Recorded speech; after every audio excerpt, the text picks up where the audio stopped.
and BA Ed English in 1993 at the then Adeyemi College of Education, now Adeyemi Federal University of Education. Not satisfied with the just BSc, he went further to the University of Ibadan to obtain a master's degree in industrial and personnel relations in the year 2000. In pursuit of professional advancements, he enrolled at the National Open University of Nigeria for his LLB in law, after which he attended the Nigerian Law School and was subsequently called to the Nigerian Bar as a barrister and solicitor of the Supreme Court of Nigeria. Over the years, Barrister Akinkuoye has served in several strategic administrative capacities in the then College of Education and now the university, where he heads various departments as in administrative capacities. He is a pioneer alumni relation officer of the then ACE and pioneer chairman, home branch of Adeyemi College of Education Alumni Association. Currently, he serves as the director in the Directorate of Legal Services at the Federal University of Education and acting registrar at the College of Technology since the year 2022. He is a member of various professional bodies, such as the Nigerian Institute of Management, Nigerian Institute of Mediation and Conciliation, Health and Medical Law Association of Nigeria, and Data Protection Lawyer Association of Nigeria. Barrister Akinkuoye is a seasoned Rotarian and a very religious man who has served in the vineyard of the Lord in various capacities in his local church. He is a devout Christian and a father and happily married. Ladies and gentlemen, I want to bring up to the scene to discuss this topic, Nigerian ICT law, Barrister Akinkuoye. Sir, you're welcome. Thank you. I'm grateful for this opportunity. And viewers at home, we appreciate you for joining us and listening. I assure you that at the end of this webinar, you will agree with me that it's not a wasted time to have been on the program. Thank you as you listen along. We'll discover that most of us, in one way or the other, use ICT. Around 2003, when the mobile phone came to Ondo State, most of us then, or our colleagues, said they will never use a mobile phone, that they started citing one reason or the other. But the fact is that if you fail to key in to technology, technology will leave you behind. And you discover that in a short while, you become obsolete, just like an handicap that cannot move forward.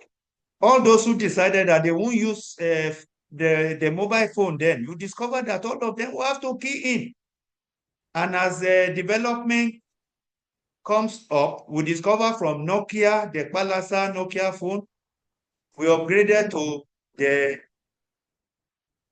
the new phone where we use the Android phone.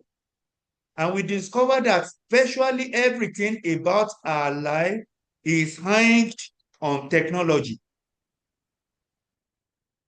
You can take your money, you need technology. For you to be able to communicate with your friends all over the world, you need technology. You are a businessman, a businesswoman, you need to project your business, you need technology. For you to move from one place to the other, you need technology. Because we now have Uber, we have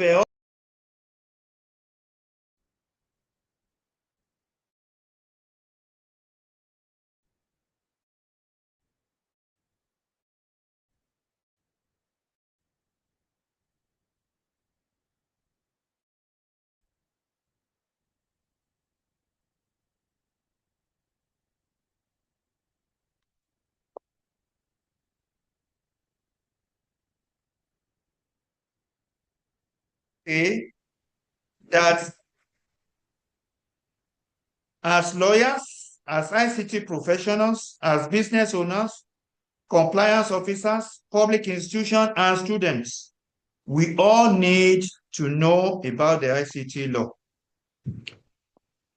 And the aim of our webinar is to make us understand the compliance EU, legal responsibilities, opportunities, and governance. Introduction. Why ICT?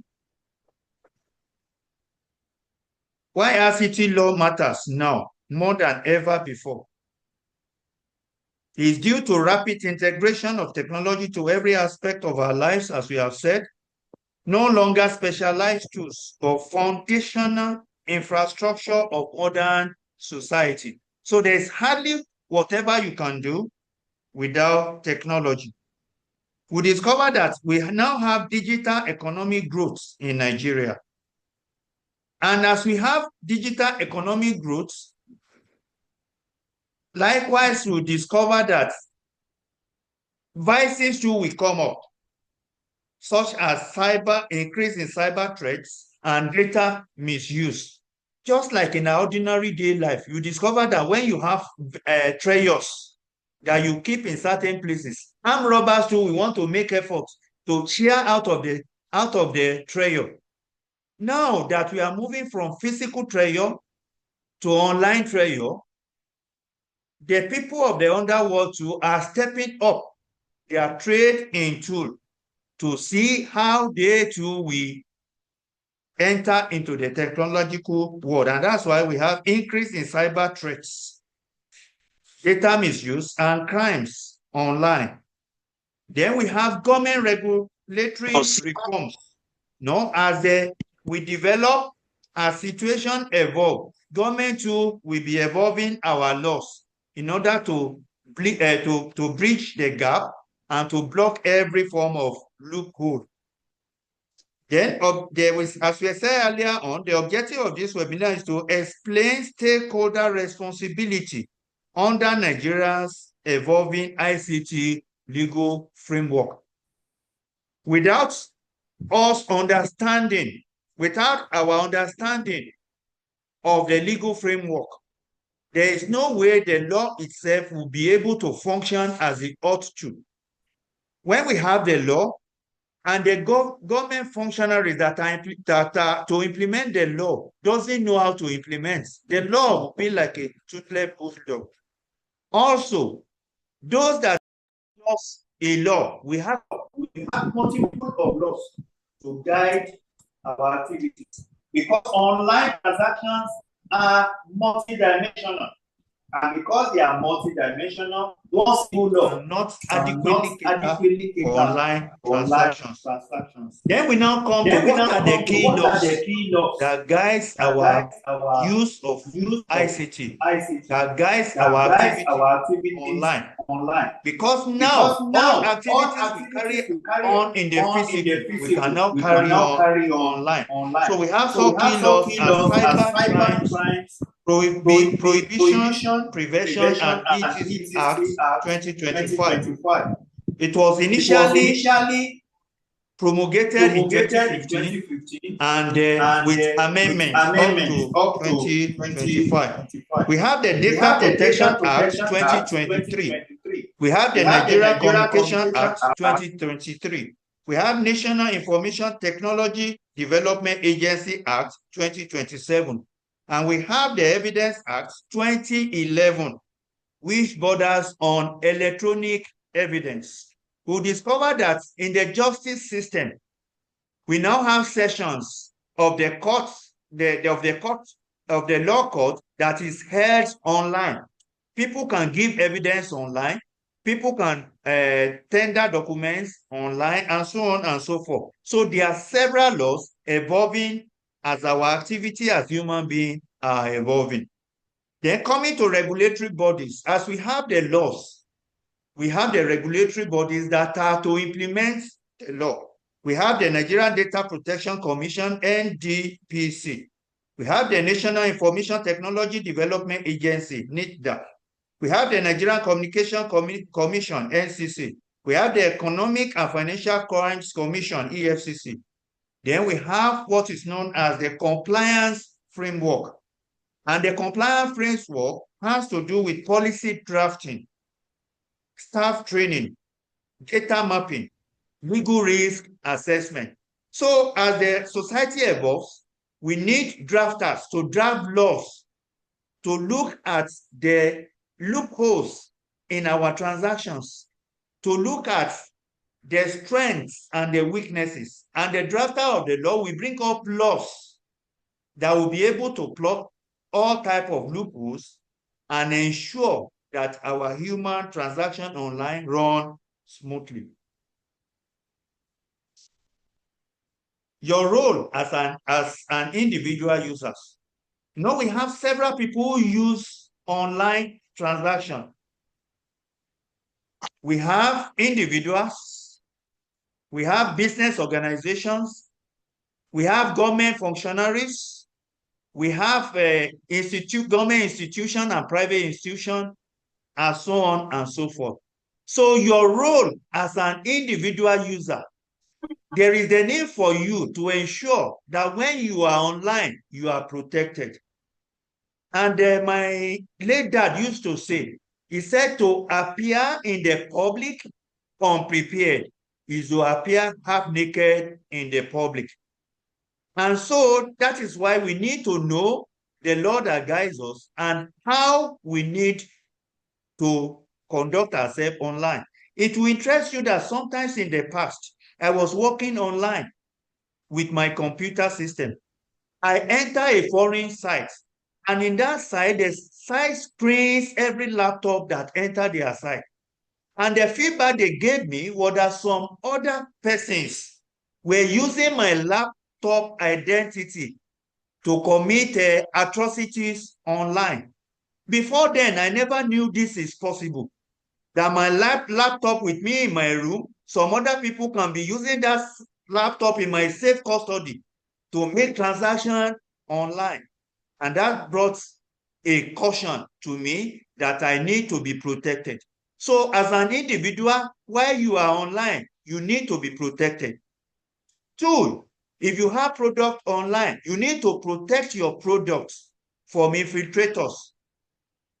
Then when you are online, you have to protect others that will be using your product online. And that's why under this rule, under the Cybercrime Act and Data Protection Act, you as an individual, you need to avoid cyber fraud and identity theft.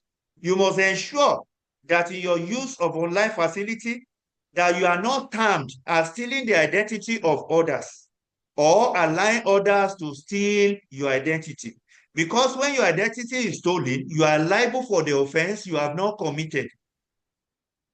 So that is why you need to be guarded.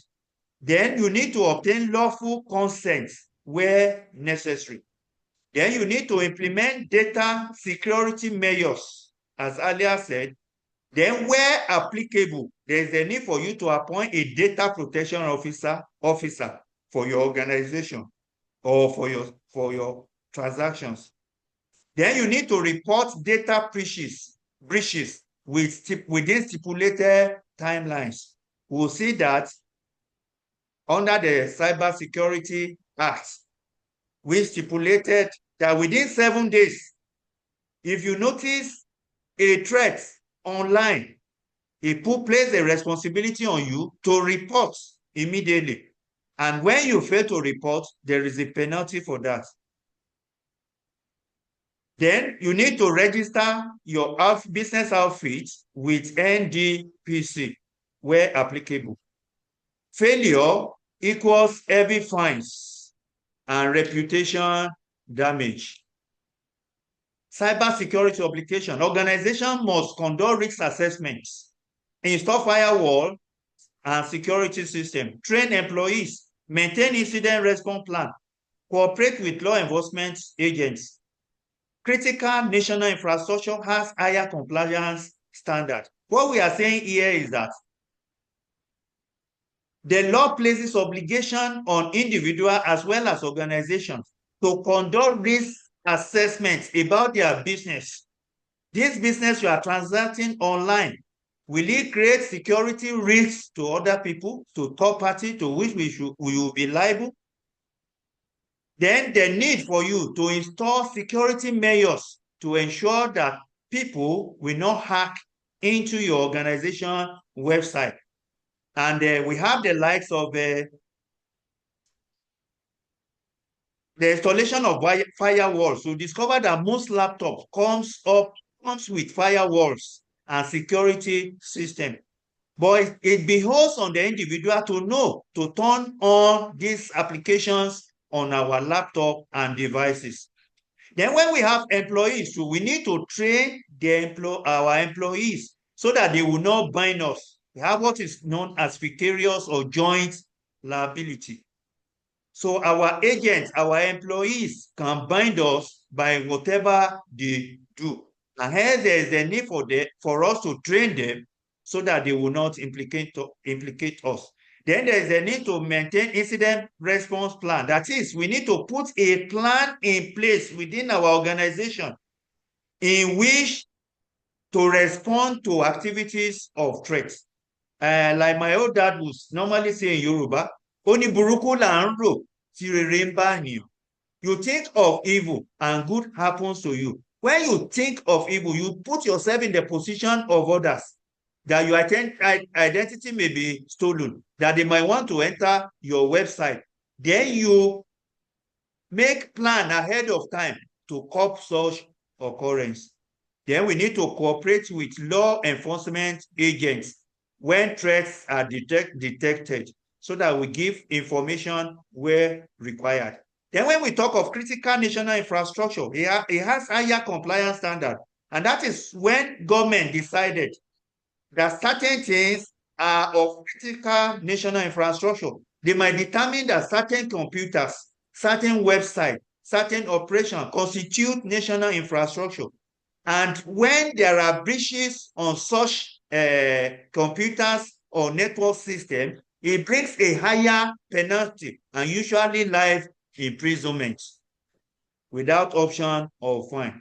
Then your role as ICT professional, you must embed privacy by design, ensure lawful data processing, avoid creating malicious software, follow ethical hacking standards, secure client databases. Professional negligence may attract liability. You know, as ICT professionals, they have several training as regard, you know, in the Christendom, they said the Christian, we bind and we lose. So ICT professionals, they are taught how to bind and lose as regards ICT. But as professionals, they are expected to use ethical standards. No, they are taught on how to hack website. They are taught how to protect a website. But their ethics demands that they use this knowledge in positive direction and not the negative direction. So a lot of premium is placed on ICT professionals. And when they use this knowledge negatively, it brings greater punishment than an ordinary person.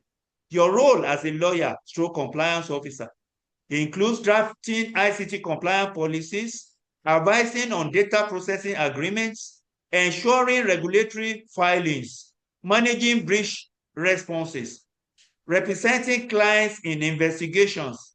Huge opportunity in ICT compliance consulting. So when you have some negative things happening, some people too will be benefiting. For instance, now we talk of the tax act law, the tax act of 2025 just in place. It will create opportunities for accountants. When you want to audit your account, you want to do this, more people will create more job for the accountant. So also this ICT law creates more job for the lawyers and ICT professionals and others. In drafting policies, in advising on data processing agreements, ensuring that organizations file reports and audit reports as and when due so that there won't be sanction from the regulatory bodies. And when there are breaches, they investigate into it, and so on and so forth. Then your role as government and public institution.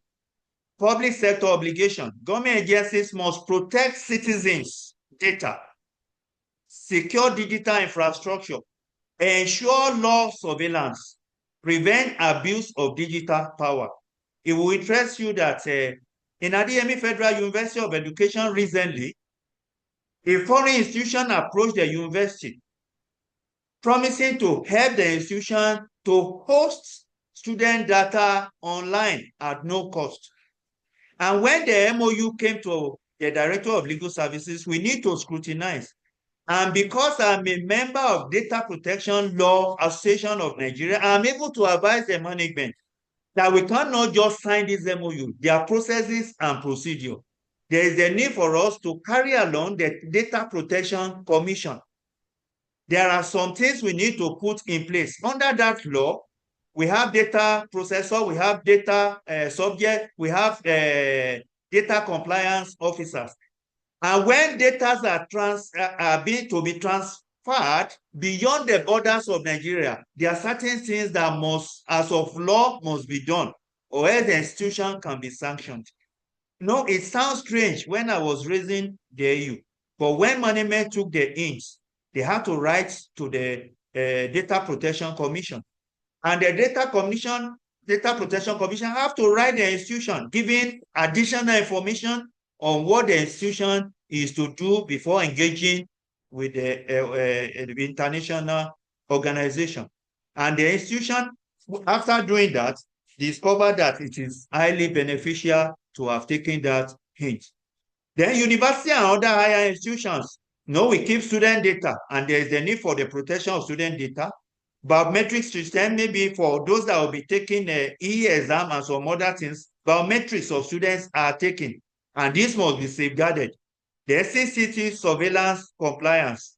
In our environment, we put CCTV, we need to put the people on notice that you are being monitored with CCTV so that the institution will not violate the individual human rights, so that there won't be a violation. Then we have cloud storage risk. We have transparency and accountability as being critical. When we go to the cloud, we host our data and so many other things. The hosts of the cloud are responsible to the institution. The institution are responsible to them to ensure that there are no breaches of the data subjects. And where there are breaches and the institution raise objection, the institution will be liable.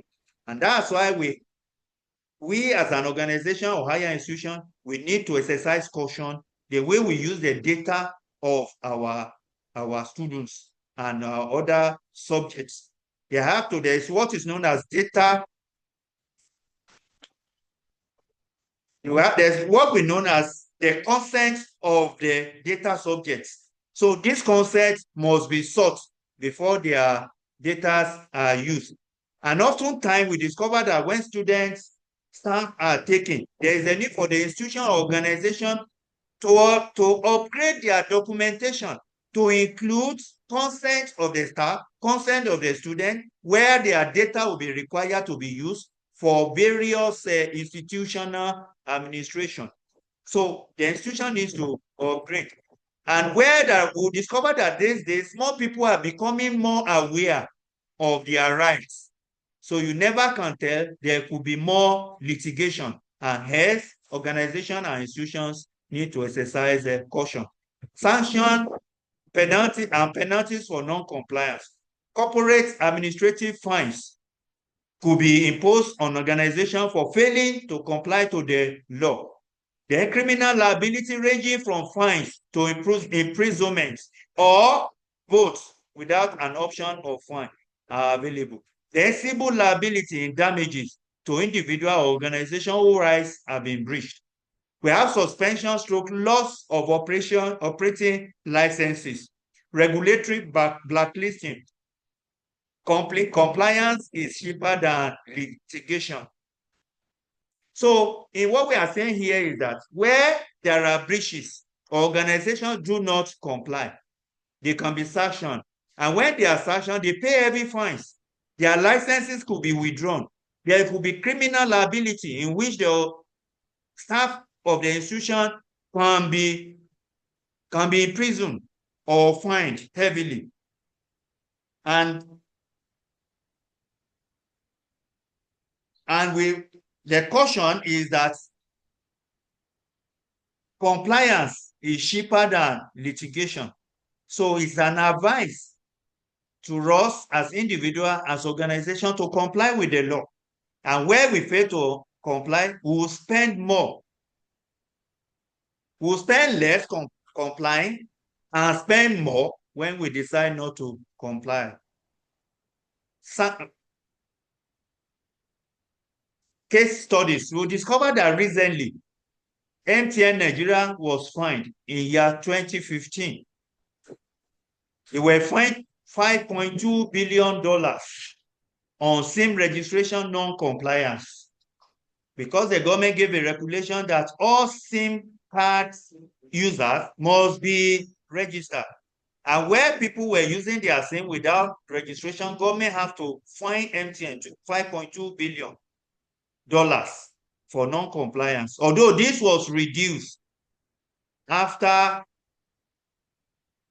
the data subjects were migrated and registered.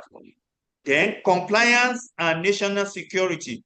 You see, when government place all these laws, they are to ensure the security of the individual within the nation and to secure the nation as a whole. Then we look at Facebook data privacy scrutiny. That's another case study in which there was investigation into WhatsApp privacy policy to see why WhatsApp or Facebook were actually breaching the rights of the individual.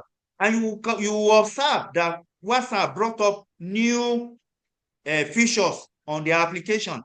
You know, initially, when you see the picture of anyone on WhatsApp, you can screenshot the picture and you can use it for other things.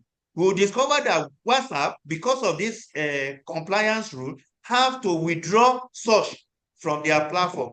You discover that when you try to screenshot a picture, they will tell you that feature is not available.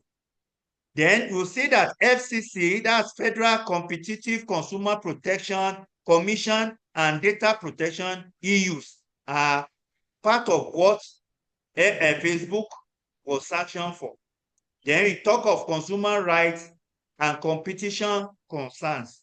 So there must be healthy competition, and consumer of product, either Facebook, Instagram, TikTok, WhatsApp, and others must be protected on the platform.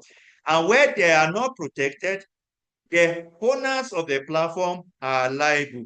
That is where the data subject knows their rights and they ask for it, because no one can ask for your rights on your behalf. It is only you that has the right to ask for where your rights have been breached. No, the Latin maxim is sure. It said, ubi jus, ubi remedium. Where there is injustice, there must always be a remedy. Case study continue. Sterling Bank data privacy matter also came up. They were also fingered, and the beam line was pointed at Sterling Bank due to public data exposure allegation. They were alleged that the data of their customer in the custody of the bank is leaking to third parties without due authorization from the customers of the bank. So they came under regulatory scrutiny. And these are all points on the importance of data governance. That is, people who use others' data must be accountable. And that's why government is regulating the use of the individual data. Emerging areas to watch out for, that is digital, economic, and future trends, are artificial intelligence regulation. You know, artificial intelligence is coming up rapidly now. You can just see a design where they can just take one person, put another person's head, and they put words into the mouth of the person, speaking as if the person is the one actually speaking those words. And when that started coming up, government has to come up with regulation to regulate those that will use artificial intelligence so that people will not be misrepresented, so that innocent people will not suffer the consequence of offenses which they have not committed. We have digital currency and fintech compliance. We discovered that these days we have all these blockchain that are coming up, all these online banking that are coming up. In the past, there's nothing like OPay, money points, and all that. There is nothing like cryptocurrencies. And now that all these are coming up, government has to bring up laws to regulate that sector. Initially in Nigeria, we discovered that CBN disowned such platforms, and they warned Nigerians never to engage into cryptocurrency and all that. But we discovered that the government is now realizing the importance of those things, and that in a global world, you cannot isolate yourself. If Nigeria isolates itself, then Nigeria will become obsolete. So government have to step up and to put up regulation to regulate that sector. Then we have digital identity system, cloud storage regulation, cross-border data transfer rules, social media regulation. Nigeria is aligning with global standards so that we will not be left behind. Then we have cybercrime enforcement trend, online fraud protection, banking and fintech security, digital evidence admissibility, collaboration with EFCC. You discover that all the businesses we are transacting in real life now has translated to online. We have online contracts. Now, we have a different aspect of the law that guides the physical transaction. Now we now have the online version. We can give consent online. We can accept a contract online. We can do all the transaction we do physically online. And all these laws are to regulate online transaction. Practical compliance checklist. Now, to comply to all these rules, what do we need to do? We need to conduct ICT legal audits as individual, as organization. We need to audit ourselves to see that we are in line. And that's why even in the scripture, it said, the word of God says, consider your way and see that you are in line with the ways of God. That's audit. And that's why in ICT too, individuals and organizations are to conduct ICT legal audits to ensure that they are on track, to ensure that they are not erring, because ignorance of the law is no excuse of the law. Then staff are to be trained annually to ensure that they are up to date, because our laws are not static, based on the fact that human society is not static. Human society evolved every day, every second, every hour. And because it evolves every day, every second, every hour, there is the need for human beings to also update ourselves every day, every second, every hour. And that's why it calls for annual training for staff to be up to date. Then implement cyber security framework, engage compliant experts. That is where you as a person or an organization where you lack the knowledge of what to do, you consult experts, because the law will not cover you that you don't know. So you have to ask those who know to ensure that you stay safe online. The opportunity in the ICT law, as I've said earlier on, when new things evolve, it creates job for some other people. It creates some other new avenue of new businesses, new orientation, new ways of doing things. And we have the data protection officers. We have people now who apply as data protection officer. As I've joined the Data Protection Law Association of Nigeria, DPLAN, I can sit for exam to become data protection officers, and I will be so appointed and be earning any money.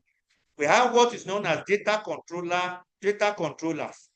These are people that work with the regulatory bodies in order to control the way data are used. Then we have what is known as compliance consultants. They also work with the Data Protection Commission to ensure that people comply with this law.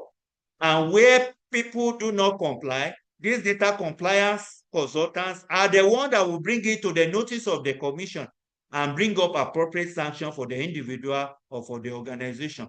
We have cybersecurity analysts who now evolve to analyze cyber security, to look at the trend, to see the loopholes that the current laws and transaction has, to see how the loopholes can be blocked, to see how new laws can be evolved to deal with the problems associated with the use of the ICT now. And we have the ICT law practice. We have digital forensics. All those ones to determine where the allegation of fraud, it has to be proven. And the digital forensics are the people that will be contacted to prove whether a breach has actually occurred or not. Then we have the Data Protection Lawyer Association of Nigeria, DPLAN, in which I belong. I'm a member. We have the law.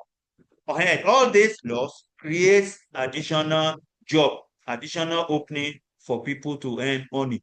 Risk area of ICT in Nigeria. We have weak documentation as it is in Nigeria. Nigeria is still weak in proper documentation. In the developed world, when there are traffic offenders, we don't need a policeman to wait on the road and be catching the driver or doing one thing or the other. Everything has been computerized. As a driver, when you breach the law, the cameras there will just take the picture of your car, the hour, the second, and the moment the breach was committed. And they will just send the picture with a note and your penalty to your address in your house and give you a stipulated time within so-so and so-so, go and pay so-so as a fine.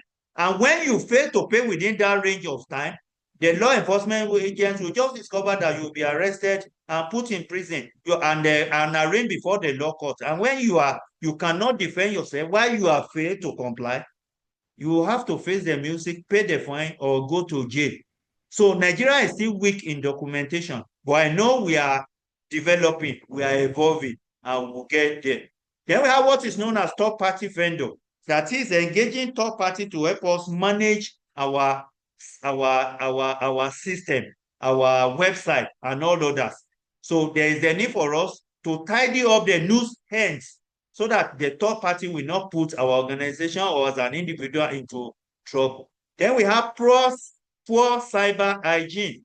And what we mean by this is that when we talk of how our cyberspace are run, you discover that most of the owners of cyberspace just do things the way they like. Because in Nigeria, they believe that there are loopholes in which you can hide under to do whatever you want to do and sidetrack the law. So we have poor cyber hygiene. I know government is working on this, and with time, we'll scale through all these risks. Then we have the regulatory ignorance. I know we said that without knowledge, there is ignorance. And when there is ignorance, people will just do whatever they like. And when they do whatever they like, the law will catch up with them. And that's why the main purpose why we are bringing this seminar up, so that people will get to know about the law that guides them as regards ICT, so that they will no longer be ignorant. Like one philosopher said, that when you educate the people, ignorance will feel like a mist when the early morning sun comes up. So with this, we believe ignorance will gradually phase out as more and more people are getting to know about the ICT law, the regulatory bodies, and how the law controls them, and how they are to comply.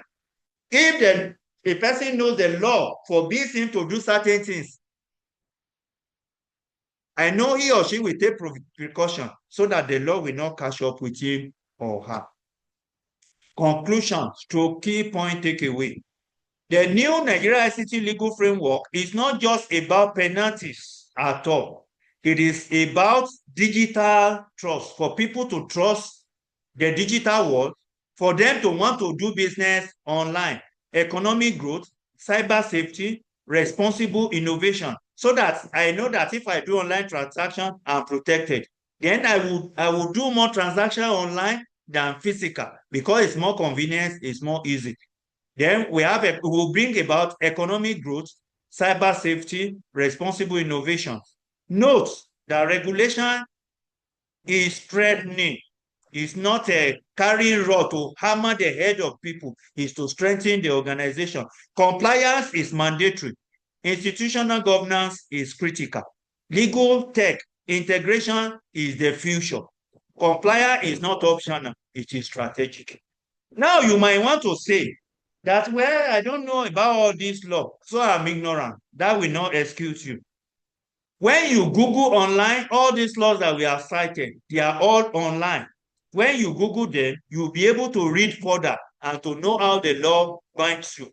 Once the law is posted online, it is the assumption of law that we all know, and we cannot claim ignorance. Thank you for attending and for listening.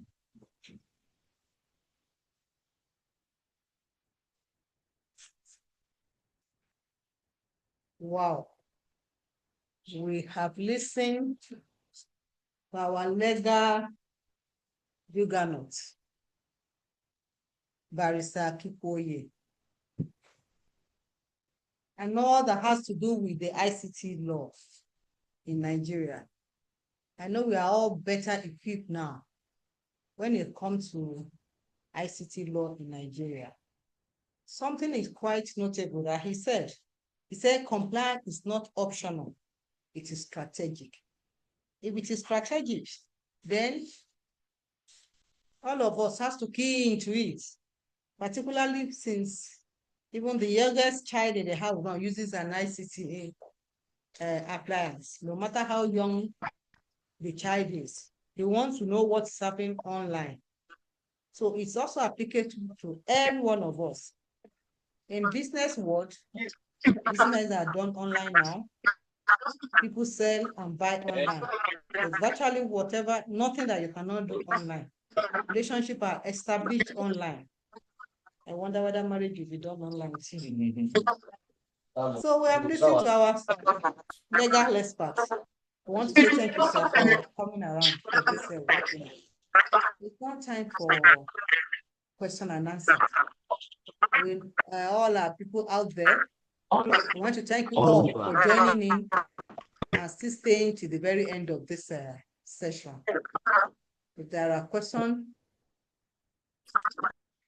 please, can we start indicating interest by raising our hand? I've seen Mr. Mike John Ademola. Can we? Okay.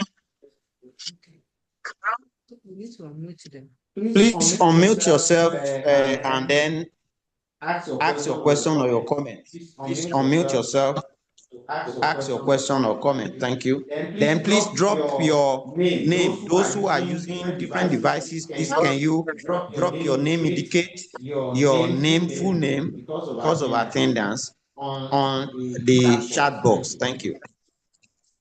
Mr. Mike John Ademola, you are recognized. You can unmute yourself and ask your question. Thank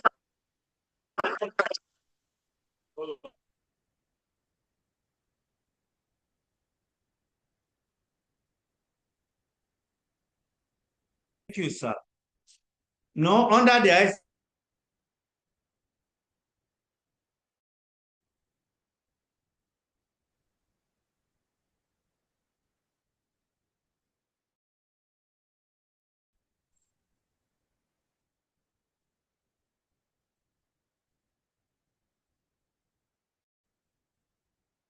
even in medical line, when the doctor wants to treat they really put the patient's consent to carry out certain operation and perform certain operation on the patient. Likewise, when you take the picture of to have the permission of that person to take that picture in the first instance, and after taking the picture, you must have the consent of that person to be able to use it online, or else it will be a violation of the right of that person. And when you look at under Nigerian Data Protection Act 2023, Section 31 there, concerning children who have capacity to consent. Even when the person is a child, you don't have the right to take the picture and be using it. You need to seek the consent of that child through the legal guardian, the parents, or another person who is responsible for the child. And at the same time, when people have disability, like mental disability or one disability or the other, and you want to use them for certain things, there is a need for you to seek their consent through their legal guardian. You discover that in our society in Nigeria now, a lot happen. Even with imbecile, with those who have mental challenges, people will just treat them anyhow. If there is anyone taking up the challenge for those people, those who perpetrate the evil, we have to face the law. And the fine is very heavy, and oftentimes it may go with imprisonment, with fine, or both, or without option of fine. For instance, that of children that I mentioned, Section 37, where a data subject is a child or a person lacking the legal capacity to consent, data controller shall obtain the consent of the parents or legal guardian as applicable to rely on consent under this act. Then subsection 2 said data control shall appropriate mechanisms to verify age, consent, taking into consideration available technology. The 4A there said necessary subsection shall not apply. Okay, that's the exemption. For purpose of, if the act is for the purpose of the saving of life of the child, or for the purpose of education, or is so paramount that the consent of the legal guardian cannot be sought at that time, the law may exonerate. So you can't just take the picture of somebody and make use of it. It's a violation of the law, and anybody caught will be in for it and adequately sanctioned. Thank you, sir. Thank you very much, sir. Mr. Mike John Ademola, you can ask your question now. Unmute yourself and ask your question. We are listening.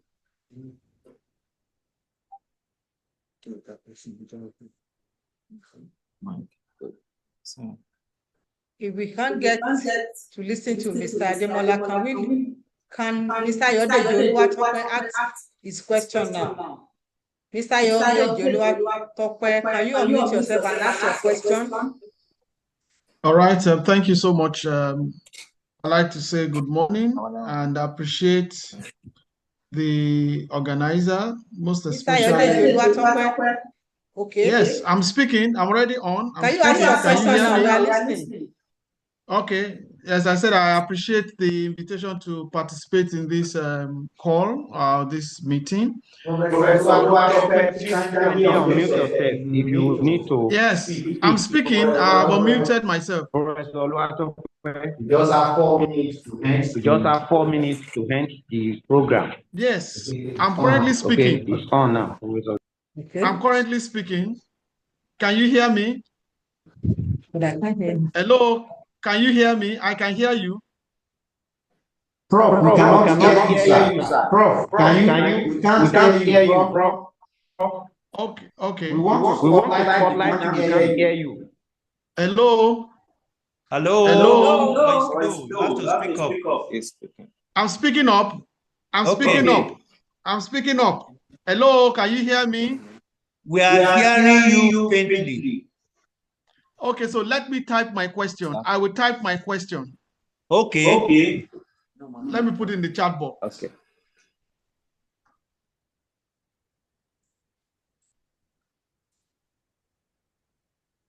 Okay. It's on now. What is the provision? What provision?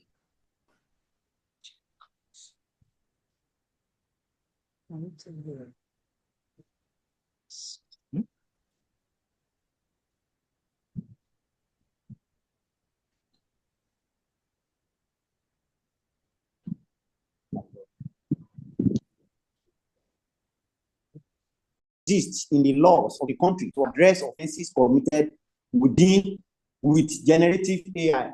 For those who use GAI, generative AI, to do a lot of things, what provision exists in the law of the country to address offenses committed in that using generative AI? I can use myself, use the picture of Obasanjo, use the picture of the president, and you use it to say he's playing ball, he's doing one thing or the other. Then is there anything within the law, or you can just paraphrase to let us know or Yes, the law is in the cyber security prohibition and prevention. It is the Act 2025.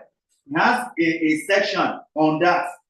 And as I said earlier, that there are some emerging trends. So as the trends are evolving, the law drafters too are improving on the law. So the provision is under the cybercrime prohibition, prevention, and etc. Act 2025. So